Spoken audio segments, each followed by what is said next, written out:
We have challenges. Why aren't you more panicked that thousands of people, by their own admission, the admission of the British government, are arrested every year for saying words, not threats, words. I am. I've expressed So why doesn't someone try to overthrow the government? I don't understand. How can they treat you like slaves if they you put carry up on with down that road? Well, they are carrying it on. It's thousands a year, and it's getting more. Then they will be voted out of office. I guarantee it. Yes.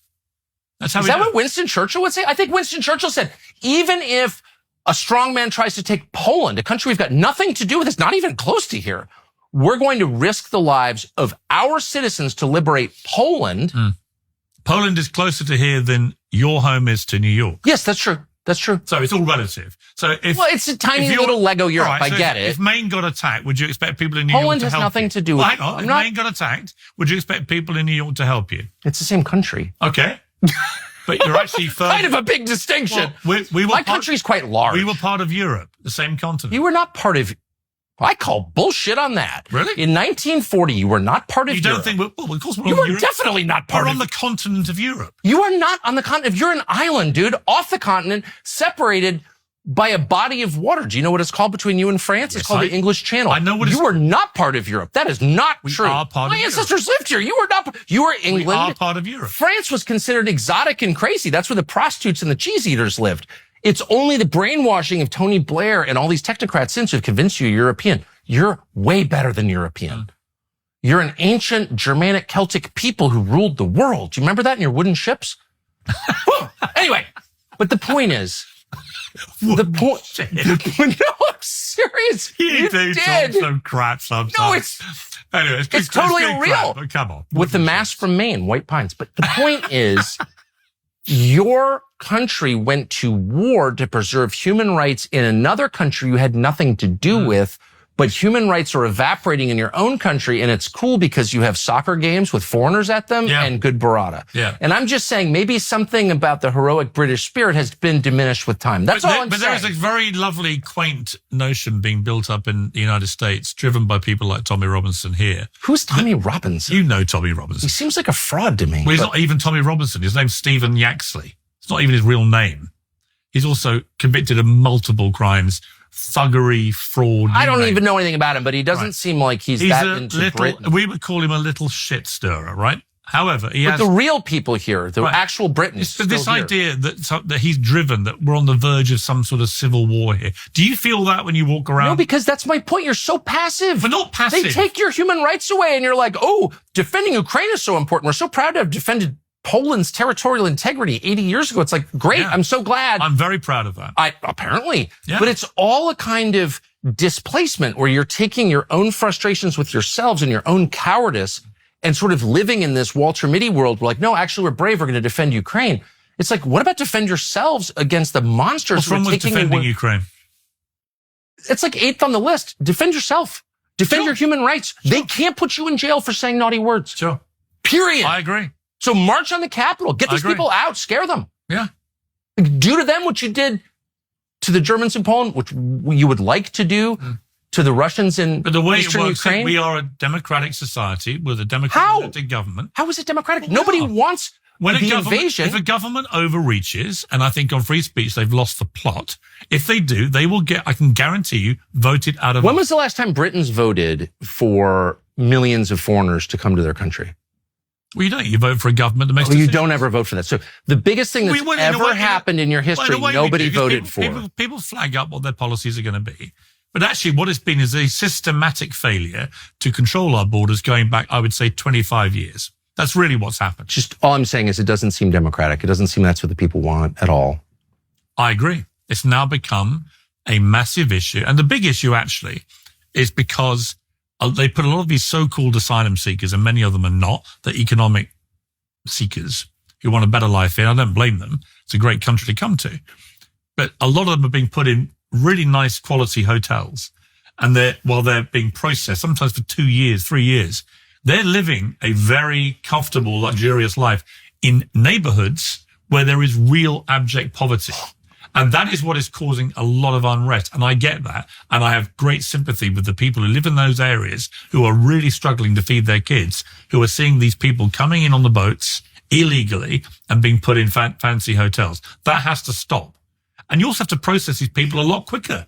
for their sake and for the country's. Are you a genuine asylum seeker? I never want this country to be a place that rejects genuine asylum seekers. Why? Well, because actually I believe that we have a duty to take care of people who are genuinely How fleeing. about your own people? Well, what about fleeing war-torn countries where we started the war? What about people? Stop starting wars. You're doing it again. Okay, but one of us opposed the Iraq war at the time, and it wasn't you.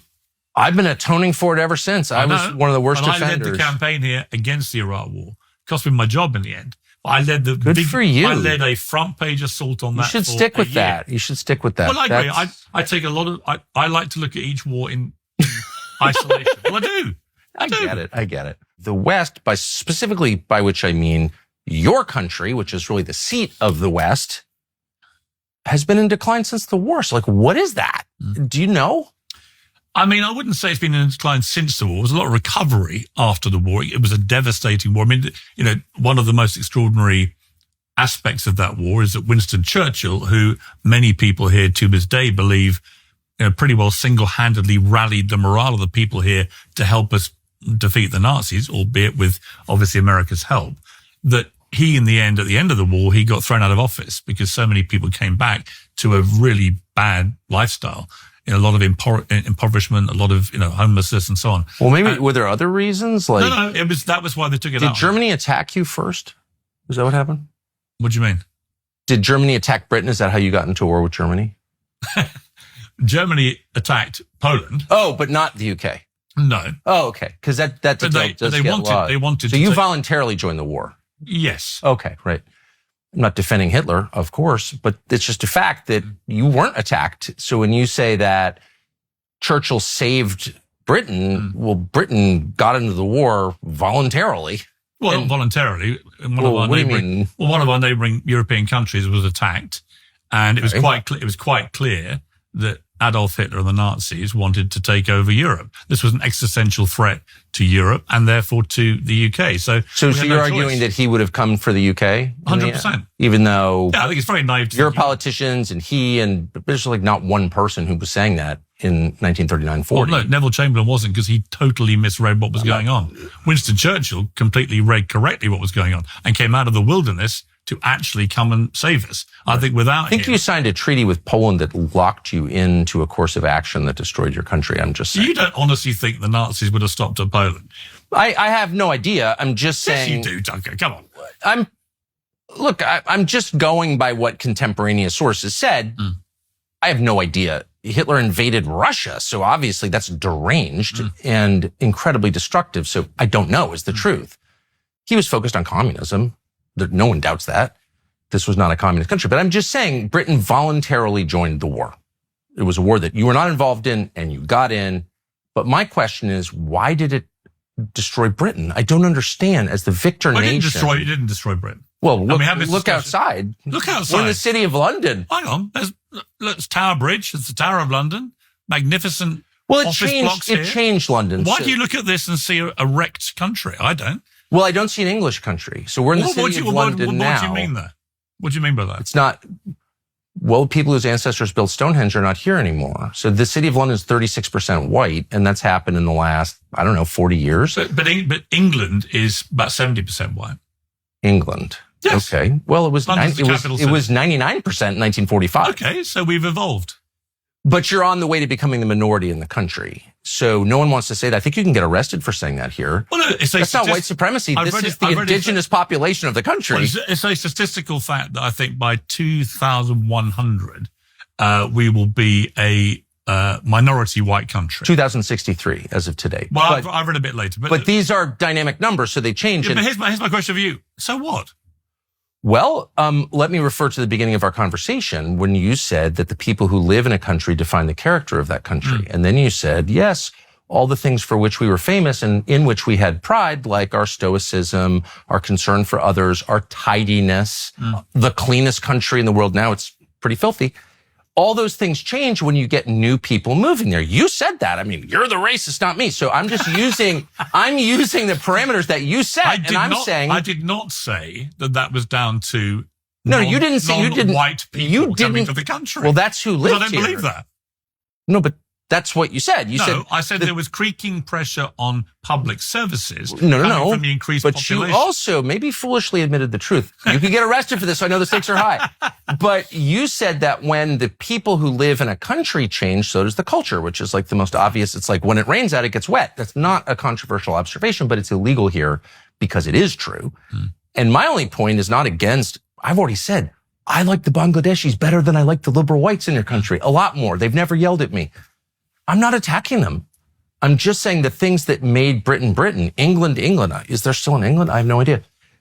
Those are going away because there are different people living here. And if you think that those are good things in the same way that the Swedes or the Chinese or the people in Burundi and Chad, they like their culture. It's their ancestors' culture. And now it's gone. And why can't we say that's bad? Well, this Christmas, give the gift of sleep with 8 Sleep. Everybody needs good rest for most of their days, but few know how to actually get it.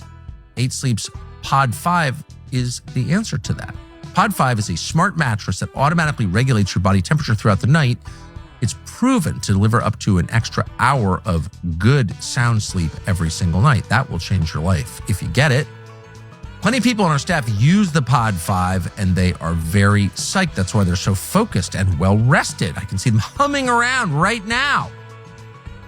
The full body feeling of comfort, that's what keeps you in the sack and fully crashed out. We recommend it strongly. 8 Sleep.